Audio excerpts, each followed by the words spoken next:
As a summation of the February 17th meeting of the Mendham Borough Town Council. First thing discussed was this Little League, I guess, has, apparently they requested to have alcohol at some event, fundraising event, what they call a beer garden. And they need a permit to do that. And so the council discussed it, and they basically said, Little League and beer, it probably just doesn't go together. Not the same values anyway, right? So they told them, they said no to the proposal and suggested a 50-50 raffle, and indicated that if the Little League was to submit the applications for that they would approve it, and they'd rather they, stole money through a lottery, than drank beer. But I mean, yes, it's all bad values in a way. Anyway, this idea they have to party to, whatever, support Little League, but whatever. Shouldn't be anything to do with towns anyway. Anyway. Fence ordinance was the second thing discussed. It's just been submitted. I haven't read it yet. I don't know. It's probably going to say something like can't have more than a 3-foot fence in the front and a 6-foot fence in the back, and all these rules. There was one council member mentioned that there was some restriction in there that you can only have a 2.5-foot stone fence in the front, and he said it might be advisable that they might change that or reword it. Just to indicate the difference between stone fences that you have fences on top of and stone fences that are stone fences, and that those might be able to be higher. So anyway, it's always, these kind of things, boy, these towns can really argue about how high a fence should be allowed to be. And there just should be some kind of reasonable standard. Is the fence reasonable? I mean, even town councils could probably approve and disapprove those applications. I mean, there should be some committee that just, yes or no. I mean, you give them the drawing and you say, this is what I want to do, and this is the existing neighborhood. Can I do it? And a reasonable committee looks at it and they say yes or no. It either is going to screw up the whole street or it won't.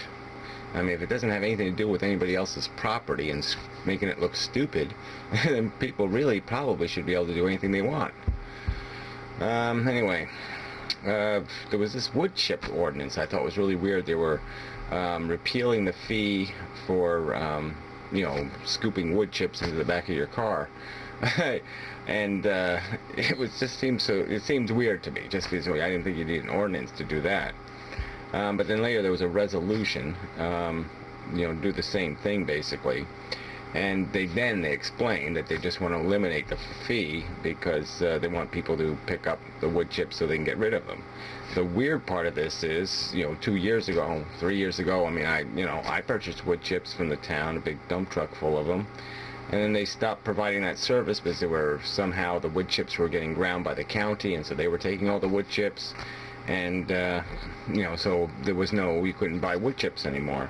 So apparently they've changed the policy again, and I never heard any announcement. I mean, I've listened to every meeting, and so I didn't hear where this, the policy was changed again. So, but it's good news for me, because, I'm going to be buying some of them. I need something to cover the ugliness around my property. Anyway, so what else is news? Alright, there was a resolution, I guess they just, one of these things where they approve some company to do testing for the sewage plant. There was a sewage plant employee hired. Yeah, okay, they have to prove that stuff, I guess. A few sewage plant, connection applications were approved. One of them was, I guess, for some sort of senior apartment on somebody's house, and there was some kind of thing, and blah, blah, blah. And they said there's going to be no change in the flow, but I don't know how you can actually put extra living facilities into a building and have the anticipation that no one's ever going to re-rent it to a family of 6. I think that might happen. But anyway, whatever. I guess the Dante's restaurant was on that list too, so I guess they fixed their bathrooms or remodeled them or added to them. I don't know. But anyway, they approved them all anyway. We apparently had to join some membership in some Somerset County thing. And they said it didn't cost anything, but I don't really buy that. Usually membership fees cost something. But anyway, they can, because the town apparently, the state has some new regulations, and so they have to wash their utility trucks, or at least their I don't know, fire trucks or utility trucks. And they have to collect the water, so they can filter the water and clean out the crap in it, instead of putting it into the sewage plant. So, I mean, then into the stream, and, nature gets all polluted and stuff. So, it does sound a little loopy, though. You think they'd be able to just, find some simpler way. But whatever.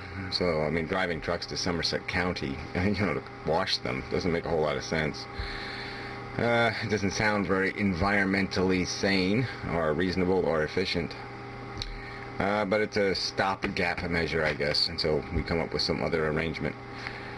Alright, the website. There was some discussion of the website again, and how, well, the employees from the tax collector and people, they're going to go there, and these people are going to go there, and everybody's supposed to learn how to use it. It's a template website, okay? I mean, this thing's been months now, and there's still, I just checked now, and even though it's March 20 whatever, this new website still isn't there. I mean, it's just amazing. You pay $7,000 and nothing's rolling, nothing's happening. And it doesn't sound good either. I mean, it just doesn't, whatever. Well, whatever. We'll see. So there was some discussion of the budget. Don't want to go too far in time. Okay, good on time. Alright, so there's some good news, I suppose, they're saying. We put $180,000 into what they call the surplus, the fund balance, and the argument is okay, we have this surplus thing, this but it's not really a surplus, it's just a fake pile of money that we just drag into each year. And the argument they keep making is that we need these funds just in case, we have to fund something, emergencies or some other stuff. As far as I know, it's never really been dipped into very deeply, so they have $1 million in this fund, and we probably only need a couple $100,000. Now, I doubt you'd even need that. If you have good relations with a bank, you could probably get stopgap cash from them pretty cheap. But this is how they're playing the game, so it doesn't make a whole lot of sense when especially in the context of us being in debt. We have debt. It'd be more efficient to retire the debt than to play this fund balance game. But their argument is they're making more money on the fund balances in investments than they're paying it to finance their debt. And that just is an example of how broken our economy is, that somehow it's more efficient to borrow money than that doesn't make any sense. You should get paid more interest on savings than it should cost you to borrow money. I mean, that's just ludicrous on its face. So something's really wrong with the system if these are the incentives. So the argument was also, it was also pointed out that the sewer budget is now, they have like a $500,000 surplus, and I guess theirs was down to $100,000 or $200,000, which was probably plenty. But regardless, there was some discussion of the garden club, and apparently, not garden club, the Phoenix House Garden, where they're going to waste this, whatever, $100,000 on this stupid garden that they should just make into a parking lot because it's in the center of town and it's not the best location, and it's just a waste. Stupid. But apparently it's going to cost $30,000 more than it was going to cost 2 years ago when they first started planning this nonsense. And so they're confident they can find the money and all this. Now, the other argument made about the surplus is that with the surplus they can fudge around with the tax rate each year, and that's sort of true. I mean, if they can dip into it and add to it to keep the tax rate. But the point is that that's like sort of a stupid gas company budgeting thing where you pay one flat rate for your service. It doesn't matter. In the end, you're still paying the same amount of money. So if the tax rate goes up 10% one year and it only goes up 5% another year, it doesn't really make a difference if you had 7% both years. So I think it's kind of a bogus argument. So anyway, there's also the capital budget. I mean, they're saving money for future purchases, which again is kind of stupid in the context of us holding debt. If we didn't hold debt, it would make sense. But holding debt, it doesn't make any sense. You got to pay the debt off first, and then you can start building funds for future purchases. But this is backward economics created by a backward economy. And once the economy is not backward anymore, this is not going to work. Anyway, so then there was some discussion of this. Apparently there was some whole thing we paid 10 grand for or something, our contribution to the 4 towns with their ball field, whatever, coalition they're going to try to create. But in the final analysis is that Mendham Borough doesn't have room for any new fields. And so we would end up likely funding the building of fields in some other town. And so it does sound like Mendham Borough might end up on the short end of this, coalition stick kind of thing. The advantages is that the fields can be rotated and they can be rested, and so then you might have less maintenance. Yeah, it doesn't sound good. Doesn't sound like we're going to get the best of that deal. So there's apparently a lot of dirt up at the high school, filled dirt, 100 truckloads full, they're describing it as. Don't know why that wasn't part of the contract doing the remodeling. I don't know why it's the school or the town's responsibility to have to deal with that. But anyway, maybe it's not entirely. Maybe it's just the concern is how to get it moved somewhere without making a mess in the neighboring neighborhoods. So there was some discussion that they need some fill dirt on one of these ball fields in Westfield because of some runoff problems, and that might be good to use some of it there. But yeah, that's the thing. They ought to just look around, find places where people have been complaining about water, and maybe use the fill dirt to create some levies or something against the water or whatever. They come here, they can spread it around. It's okay with me. I don't mind if I could put plant some crops or something. I don't know. But anyway, the fishing derby, apparently the police department, which sort of sponsors it, maybe they run it anyway. They want $1,600 this year for the town to contribute because they don't make enough money, apparently, fundraising to pay for it. Well, I mean, no one pays anything to go to it, so I guess that's the way it should work.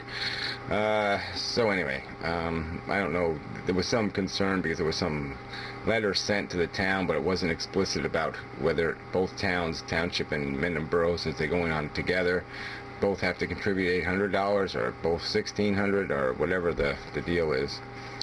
In the public comment portion of the meeting, Bob O'Gary did bring up the fact that they cut the tree down in the mud hole.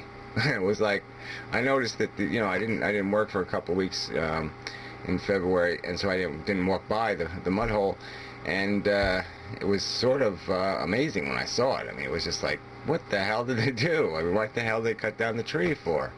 I mean, it was an old willow tree, and they said it was diseased. That's their argument.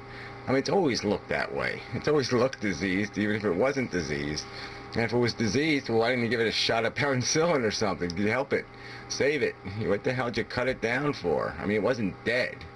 You have to trim it a little bit or do something, and then maybe plant another tree beside it or something, just so in case it does die all the way, you got an existing tree that'll, be big and do something.